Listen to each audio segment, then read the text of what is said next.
The barrier for entry into higher education continues to get worse every year, and for those at the center of this story who were just trying to obtain the knowledge and degrees necessary to truly start their lives, what should have been the formative years that would shape each of their futures would for some of them be a tragic end. Hello, and welcome to Crime Chronicle. I'm your host, Kevin. Today we visit somewhere scarily close to my home as we delve into the events of February 13th, 2023. We now visit East Lansing, Michigan, home of Michigan State University, a bustling shopping district as well as an entertaining nightlife sector. A young student would surely have few problems finding fun activities while not studying. And for those just wishing to explore, bike ride, or skateboard, you can always head down the river trail, which follows alongside the Grand River for miles into the downtown of its adjacent city, Lansing. When I was a kid, my dad would always take me with him into East Lansing every week, where we would visit the Curious Comic Shop and then have a bowl of clam chowder at America's Cup. Sadly, neither of those businesses exist anymore, a sign of how times can change, and it's important to treasure the people and experiences that bring you joy.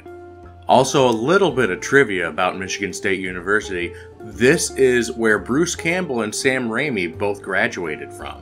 And I do have fond memories of going to the Wharton Center to go see Evil Dead the Musical put on by the students, where I was actually sitting next to Betsy Baker the entire time.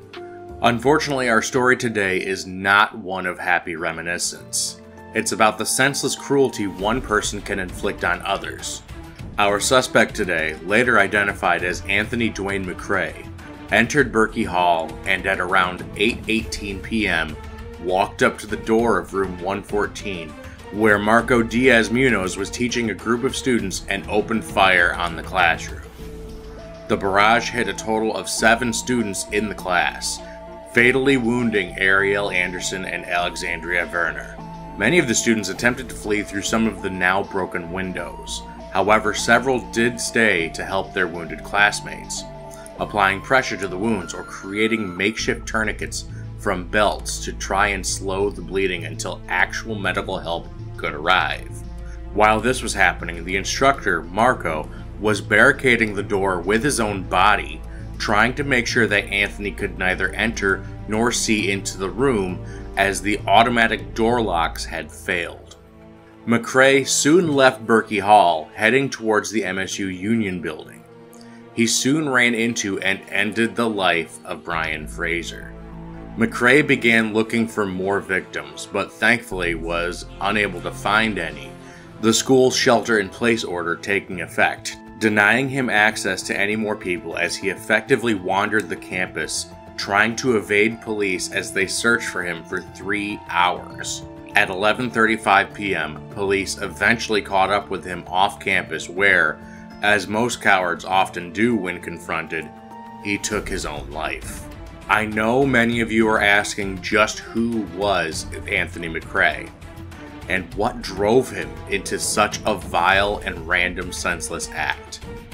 These are valid questions and will be addressed, but first I feel it's more important to take a closer look at those that fell into his crosshairs that fateful night. Ariel Anderson was 19 years old at the time. She was attending university to become a surgeon and had worked hard to achieve her dream, already on the way to graduating early before her life was cut tragically short. She had always possessed a drive to succeed even in her early years.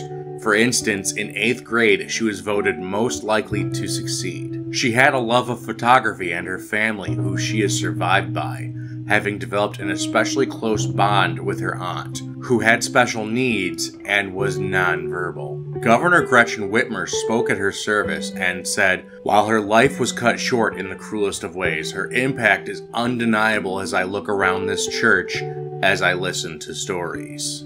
Roy Bishop Jr., the Deputy Superintendent of Educational Services for Grosse Pointe Public Schools, from which both Ariel and Brian Fraser had graduated from before attending university, also spoke at Anderson's service. He said Ariel always led by example and was an advocate of making sure everyone belonged. He recalled that when she was first heading to high school, that she told him all the way back then that she was going to be a doctor. She truly embodied her middle name, Diamond, and shone brightly for everyone to see. Ariel had a special bond with her mother, Dwyane Davis, who would affectionately refer to her as my twin and mini-me. Dwyane told reporters, "What's been keeping me is just my memories of her. The last thing she texted me was a joke. She could finish my sentences and I could finish hers." Ariel's father described her as a Wonder Woman in a world full of mortals. Alexandria Werner was a native of Clawson, Michigan, and was 20 years old at the time of the tragedy. She was in her junior year studying biology and anthropology with the goal of becoming a forensic scientist, and all set to graduate the following year. Alex was incredibly athletically gifted, being active with volleyball, softball, and basketball. Her skills at the latter of which got her selected as an all-conference honoree in 2019. Alex was well liked for her sweet and genuine nature, often described as somewhat soft-spoken, but still a go-getter, and driven in her own ways. She worked hard in school, and while in high school, was able to attend the Center for Advanced Studies in the Arts, which allowed her to take many classes that weren't offered at her regular high school. Upon graduation, she had this advice to give to her underclassmen. It's okay to feel tired or pressured from the busy schedule of being a student athlete, but quitting will never make you feel better. Today may be hard, but tomorrow will be better. Alex was loved by all those who entered her life. From teachers to family to friends, she will be greatly missed.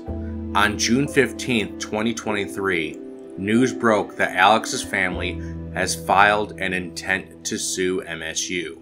The exact details of the filing are unknown at this time.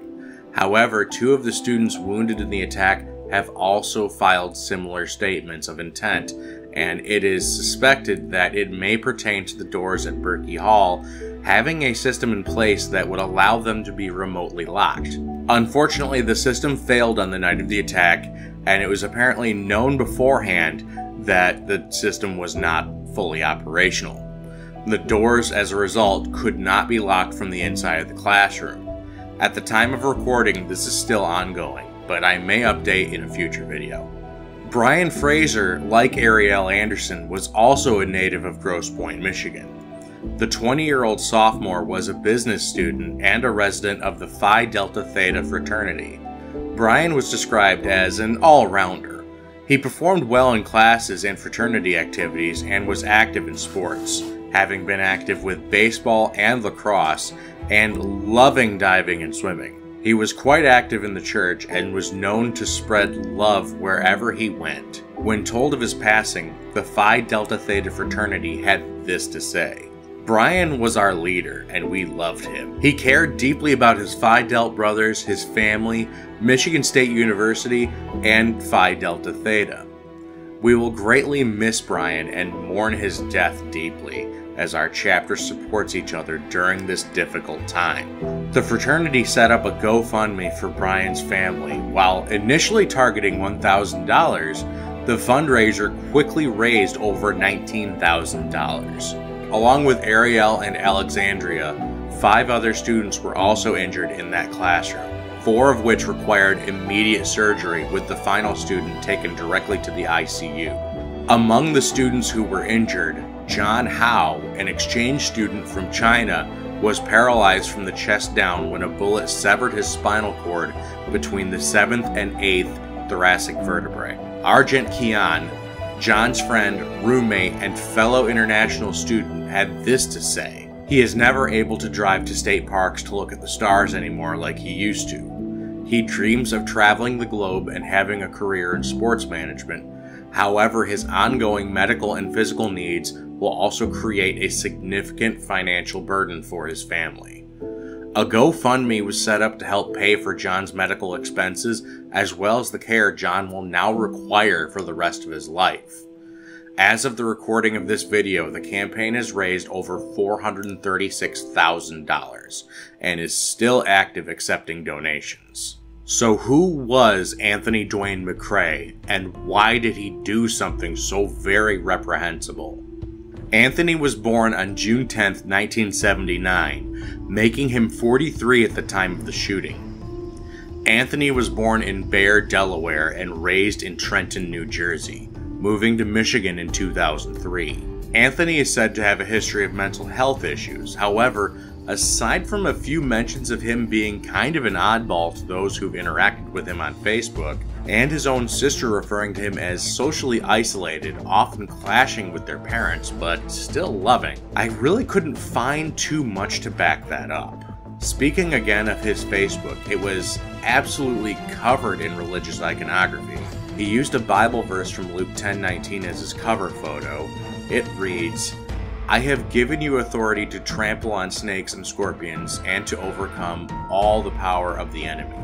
Nothing will harm you." He didn't seem to have much of a criminal record, the only thing of note being a weapons charge in 2019 where he accepted a misdemeanor charge of carrying a concealed firearm without a concealed carry license. This, of course, meaning that he had no felonies on record, so it was still legal for him to own his guns. It was just a no-no to carry one around without possessing the permit that would allow him to do so legally. It's still very unclear why he attacked MSU that night, but one thing was made very clear when his body was searched. He'd definitely planned to cause more harm than he actually did that night. Police found his second handgun that hadn't been fired, as well as multiple magazines ready to be loaded. Police also found a rather threatening note that indicated 2 Ewing Township schools in New Jersey may be targeted for a similar event. At the time, no one knew whether Anthony could have coordinated with someone else online to strike at another location prior to his own rampage.